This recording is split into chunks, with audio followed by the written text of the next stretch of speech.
you watch NFL players that play a long time, they say those who do, those who can't teach. Well, that's not always true. The guys that do it didn't learn it because someone told it to them all the time. Coach McNally's coached some of the greatest, and he'll tell you, hey, you know, it's just helpful to have good players because they adapt, you know. But he's got the method. He's looked at he's connected all the dots. And he goes, well, this is what's common because he studies the game so much. You know, he knows what it is. But it's really the details. You have to have the basic fundamentals, and then now you start looking at how do I generate more force? Is it I'm going to put on 35 pounds of fat in the off season? No. We were talking about, in fact, one thing I wanted to share while I have the stage here, because we were talking about size. And you said Syracuse said that you're too short at 6'2". They sent his film back. Coach, can you speak just 1 minute on that, because on the height and all that other nonsense? Well, the bottom line is, because he's got long arms and somebody's rushing the passer, he can get out here and put his hands on him, and they can't get the quarterback, all right? But when you get into the centers and guards area, you know, there's not as much space, so they can be a little shorter, okay? I actually played college football. You wouldn't believe it looking at me, but the point I'm making is that this guy right here, that a Division I team would say he's only a center and maybe a guard. How tall are you? 6 foot. How tall? 6 foot. 6 foot, okay? They wouldn't go any higher than that because there's so many guys that are 6'2", 6'3", 6'4". But there are some great players out there that are 6 foot, that are 6'1", etc. But again, I'm just giving you the hard, cold facts, and Scott maybe wanted me to say a different thing. There's so many big kids out there now that they really look at your height, your range, and the long arm. So now make your point. My point was just that, you know, if you look at the average NFL Pro Bowler, I looked at all this stuff because, you know, I'm 6'3" or whatever. I didn't make the Pro Bowl, but if you look at the average Pro Bowler in the NFL, and you also look at the average guy that's invited to the combine, he's about 6'3". So you look at the tackles are typically longer. They got longer arms. For those of you guys that are sitting there going, you'll have people that'll say, you're too short if you're 6'3", 6'2", 6'1". But then you look at some of the best players. They can exist at those heights. So the height thing, don't let that get in your way. I mean, you know, there's going to be somebody that may want you if you guys are looking to go on, because, you know, ultimately I think that the power comes from sometimes you can be too tall. In fact, we don't really care. Coach, we talk about long arms and all that, but really the fulcrum of it is the hips. The center of mass is the hips. You want to get your center of gravity underneath somebody. Well, if you got really long legs, you're wandering around with long legs, it's very difficult for those kind of people to get underneath somebody. So they're not really built for leverage. So you might not have every college coach, and I'll be honest, a lot of college coaches don't know the first thing about what they're doing. And not to be disrespectful, but just they don't understand really what it takes. You know, so some guys are very open-minded to that. So I wouldn't let that discourage you. That's all I wanted to make the point of, because you brought it up. We're going to show, this is another kind of strike we're going to show. It's a third strike. We have multiple strikes. We call this a hay bail, okay? You guys ever seen a guy bail hay? Well, it's a lift. It's a finish, okay? So for pass protection. So when you get a guy rushing you, he's heavy. You want to first disrupt him, get your length, just stick him. And then after that happens, you want to work to finish him. You don't want to let him, you're not going to keep fighting hands with him if you don't have to. You want to finish the guy now. Okay? So this is called a hay bail. And so what I'm going to do, I'm going to show the right side so you guys can see my left hand hay bail. So if you're rushing on the right side, jab, okay? And as he starts to come in, walk in, hay bail, okay? Hay bail is like an uppercut. So it's boom, boom, boom, boom. I'm going to turn that over, and I'm going to catch that underneath his pads. You guys know there's a lip right there. And as I catch it underneath his pads, down here, I'm going to hook him up. Try to run me over right now. You can't. Zilli, try to run me over. I got one hand. It's like a single under, coaches. A single under. I'm not doing anything. Look, I'm completely straight. Run me over. Man, you try your best to run me over? And you're not 6 feet tall, man. You're like 6'3". Yeah, absolutely. Anyway, that's good. All right, so the hay bail it's a dynamic strike. So you guys will see, like in boxers, throw a jab, and then they're loading it, an uppercut. Okay? So the uppercut doesn't come from the arm. It comes from the hips, right? So this is not about an impact. It's about just a fit. Okay? So if I can go here, so rush me here. Okay? I'm coming up underneath, and as he walks into me, I hop and I finish him. He's hooked up. It's over. See him hop. Anytime he feels he's getting a little bit of pressure, he starts over again by a little hop back. So let's see if you guys can see it from this vantage point. Watch his feet. I don't want, when you do the hay bale, this is the number one problem everyone has. We'll try this. We'll go. That's not it. You want to bring it from within your frame of your body. So try to get the elbow somewhere in between, in front of the belly button. It's impossible to do. But work toward it. Okay? I told you guys yesterday, elbow pointed down. This is what we're talking about. It's usually the inside hand. What he's showing, he's hitting him with the outside hand. The first thing, that he's coming with the inside hand. Okay? Like he's the right. Okay, so I'm in the right guard He's here. like the right guard now. And the quarterback's inside. Okay, I stick there, and as he continues, boom. Okay? I stick it right there. You notice I took it off. I took my right hand, my outside jab off of him. Because if I stick it on there, come on. Watch his hips. Okay? If I go here, Russian knee, I keep it on, I don't have the same force. I want to take it off. Okay? So Watch his hips. Watch his hips when he does all this stuff. So just rush like up my. Now you're the left guard, coach. You're the left guard. Yeah, left guard or left back, whatever. Is that up? Okay, it's over. You good? Okay. He's a genetic freak, by the way. It's technique. I'm washed up and old and beat up, right? I'm not very strong. I don't lift weights. I just have, coach said I'm a strong guy and all that. But it's mechanics. You guys can all do this. So, right? JJ does it. You want to demo it? Yeah. Come on. Go, buddy. You guys want to help? Show us the hips, Jay. Left guard. Set. Hut. Give him a little more of it. Don't run him off the stage here. But Set. Hut. does it lift you up? It lifts you up. It's a finish. It's over. We're not trying to make this any more complicated than we have to. If you guys want to try that today, you can. We're not going to show that today. We're going to show the long punches, okay? Coaches, all the kids out there today, and most of them are going to be like this. You're going to have to fight like the Dickens to get them in that bent knee position with the posture and the hips coming forward, okay? You're all going to want to bend at the waist rather than bending at the knees. All right, so guys, Joey Ramos, he's came out from Phoenix. You know, he wanted to come out and do this.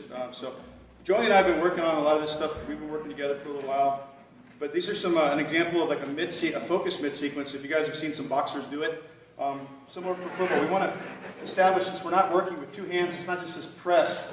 It's just having some quick hands in response, you know, to whatever you see. So we're just going to go through a basic mid-sequence. We haven't done it in a few weeks, but Joey's the left tackle. Why don't we do face that way? We'll face this way so they can see it, Joe. Okay. All right, so we're just going to start real simple. Here we go. So we're just going to start with his outside hand, okay, jab. Ready? So,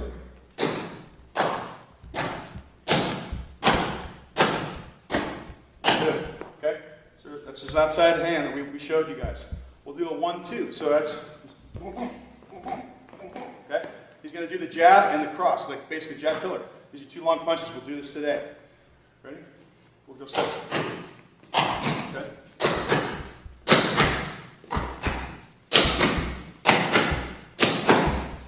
Good. So, Everything's back here, notice. None of this. so let's go 1, 2, 3. Yeah. So we go jab. So he's going to go jab, pillar, hay bale. Every time he does it, boom, boom, boom, boom, boom, boom, boom, boom, boom. Okay? It's over. We're going to fix it. We're going to let the guy have it with some length, and then we're going to lift him. Okay? We'll get slow. We'll go slow. Come up here. Just a little bit. So, boom, boom.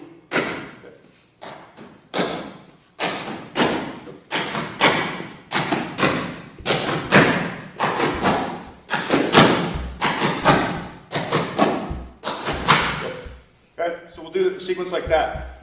Joe, what grade are you going to be in next year? Junior. He's going to be a junior next year. 16. Joey's 16 years old. He's got better hands than most NFL players. Many of them. Well, many of them. I mean, honestly, guys are just not doing this stuff. But he's very good in pass protection. So it's more than just obviously being a big guy and all that other stuff. It's skill. All right? So, coaches, if you guys get some mitts, just get the guys moving their hands. Get them going fast. Okay? Get them responding. What do you want to do next? Where are you at? So let's do 4. They're more working on the hands than the feet. Okay? We'll watch the jab hay bell. Just 1, 2, or 1, 3, I call it. So, ready? So this is kind of what I showed you guys before. So,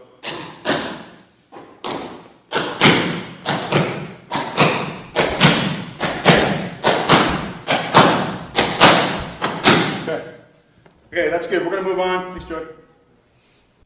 Okay, now, what's the #1 pass rush in high school? Yeah, the most primitive one. It's bull rush. But it's one everybody does it, and it's a good rush, right? It's one of the hardest things to stop.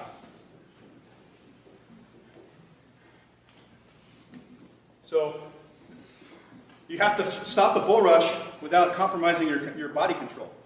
A lot of guys will lean, okay? There's really two types of guys on pass protection. They're catchers, the guys that open here and try to absorb. They're huge. There's the leaners. The leaners are the guys that, oh man, I can't stop them, so I have to lean and hope that I just connect, you know? Well, that doesn't pay dividends long term. You're not going to be effective. You have to stop the force by deflection, okay? So like we talked about yesterday, we talked about it a little bit today, the hips. Elevate the man that's pushing you through a process. Now, a lot of times in high school, you're getting a guy that's got his head down. So I'm going to show you a technique to deal with him, okay? But you get a guy that keeps his head up. That means he's probably got decent posture. He's running through you. How do you stop that guy? You got to lift him. So we call it a hop, okay? Has anybody heard of the hop before? A couple guys? A lot of times people they think they know what the hop is, but it's more of like a tent stake where they're hopping. That's not really what we're looking for, because that's not at all what we're looking for. The guy that leans like that and tries to hop, he's getting pulled by a decent rusher, okay? So the hop is really about elevating and stopping a guy's feet. Can you push on me? So I'm going to have my hands here. Okay, I missed. Put your hands on my chest. All right, I'm going to, I'll tell you when to push me over. So I'm going to show how we're going to execute the hop. It's like if we miss with our hands, maybe I shot my hand here, boom, I missed. He gets into me. I'm like, great. His head is up. He's got his hips underneath him. He knows he knows what he's doing. And he's a good athlete. He's about to run me into the quarterback, and I can't have that. So as when you push, don't do it yet. I'm going to hop back, reset my feet. Notice as I do it, I'm not just resetting my feet here. My hips come through as I hop back. I don't lose ground to the point where I mean, you hear people say only as much as to get a slide of credit card through your feet. I want to recover my feet, get my feet behind, get my hips through as I refit my hands one at a time. Okay? A lot of information. For you parents, this is the guy that's trying to run your kid right over and drive her right into the quarterback. Okay, so just go ahead and put your hands like here. Now get your head up and then I'm going to go slow. So you're going to push me back. I'm going to hop. Okay? You can push me harder than that. It's kind of slick, but can you get traction? Yeah. Okay, ready? Go. Okay? So I hopped. I elevated. Can you push me anymore? Go. So what did I do? I lifted him. At the top, you couldn't push me anymore, right? So it's not because I'm bigger or anything like that. It's because if you think about it, a guy's pushing like this. That's his hips. He's pushing, and all of a sudden he takes me to this position. I'm not in control anymore. Okay? The hop is literally just rerouting and transferring force up to disengage, to deflect that guy's pressure. Because if I go like this, you push. If I lean, decent guy's going to just pull me, and I'm beat. Okay? So that's the hop. We're going to go through that in more detail on the field, but I want to show you that. So that's a technique that will work against anybody. God, could you just go slow motion and show him when he does hop back, watch how he then brings his hips forward like a run block almost, like we worked on last time. I'll do a lateral view for you guys so you can watch without any pressure. This is something you can do. Get a line, find a line right, like on the field. Start your posture. Hop. See how my feet are going back and my hips go through. As I'm doing that, notice my feet will widen a little bit. I'm really opening my toes up. Okay, so I'm going here. See how my toes and knees are out? My feet are behind, but at the same time, my hips are coming through.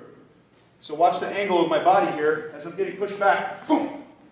You might not be finished there. Boom! 2 hops, 3 hops, whatever it takes. You're literally stopping the force in its tracks because you're rerouting it. You're not trying to stop it on its angle. You're trying to take its position rooted in the ground away.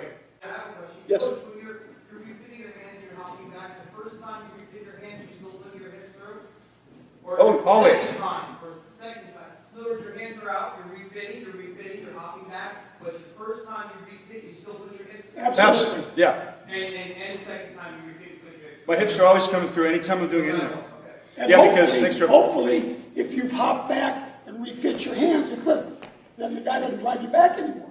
You don't want to take a big hop, so some guys will be like, well, I'm getting pushed back really hard. If you keep hopping back, you're going to be in the quarterback's face. You could take like small incremental hops, like boom, boom, like that should do it, really. That I mean, should 2 to do 3. it, no more.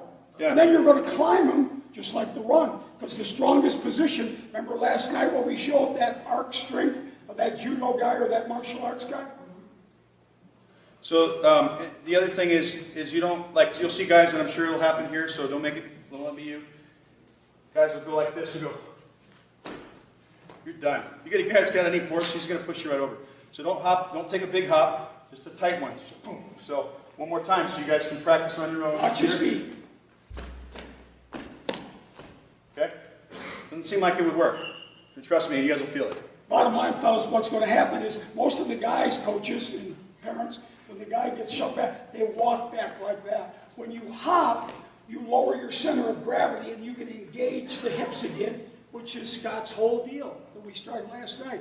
The hips always go forward. Okay, so that's it, and then now we're going to show you another way. There's 2 ways we're going to show you today. There's a bunch of ways to stop this. So this is the base level thing, the hop. You have to know that.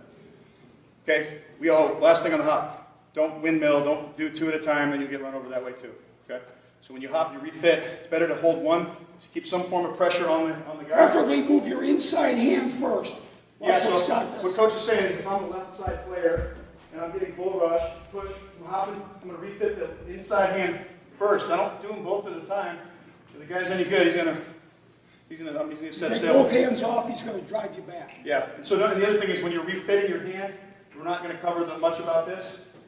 I'm not doing go and push, hop. I'm not coming wide. If I go wide, he pushes that shoulder. Now I'm in big trouble. So it's just literally like a tight corkscrew. All right, circular force. The next thing, last thing, guys, heads down. Okay, this is the majority of bull rushers in high school. A lot of bull rushers at college, a lot of NFL. The head's down. We're not going to try to lift the guy that just wants to go down. His head's down. You guys do heavy squats. Imagine doing some squats like this. Not going to end well.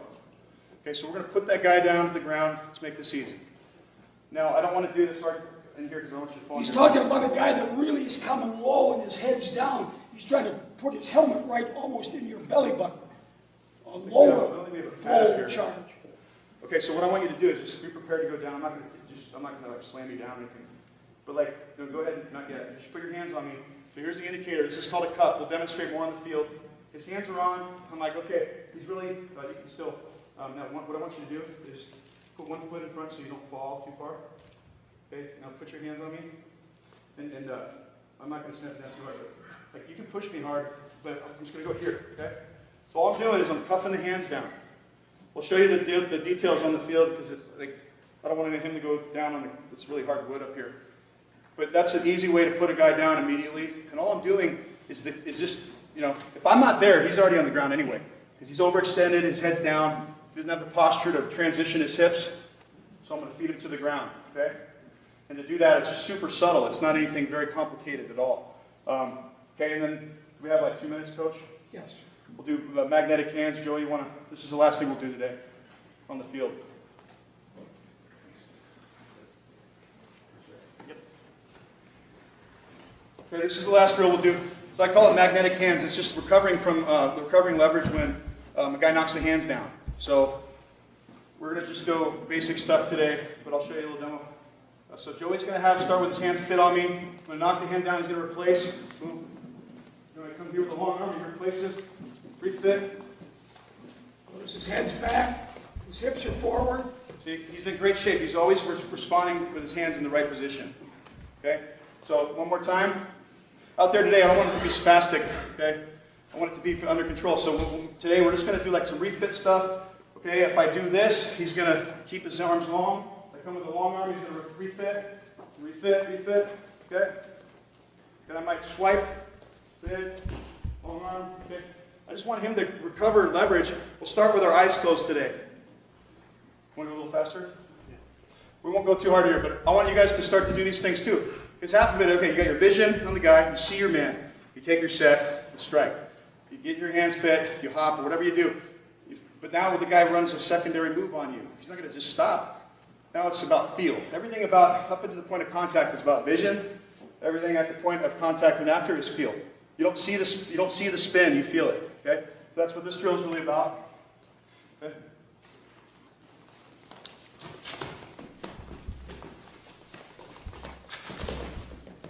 So he's always got his hand back in. It's just about putting your hand in the right place. So we're going to drill that today. Okay. You guys have any questions? Okay, I'd like to say one thing. For your coaches, your parents, whatever. Okay, we appreciate the money you spent for your kids to come here. What you just got is a $2,000 clinic. Okay? You can't possibly get this anywhere else. That's why I asked a lot of local high school coaches to come. I don't think we had too many to come here, other than the coaches are coaching. What you got your money's worth for, coaches, mom and dad, players, is this. Because on the field it may not be perfect. But if you practice it every day a little bit on your own, you will get there, okay? So you're not going to get it immediately, but you're going to get it by working on it every day, every day, every day. So what you did, the amount of money you just paid for this camp, if we never went out on the field, you got your money's worth right now. From the greatest coach in the world, using the hands to keep the head out, using martial arts in relation to blocking football, okay? So Scott's sweating his ass off. Let's give him a big hand, okay?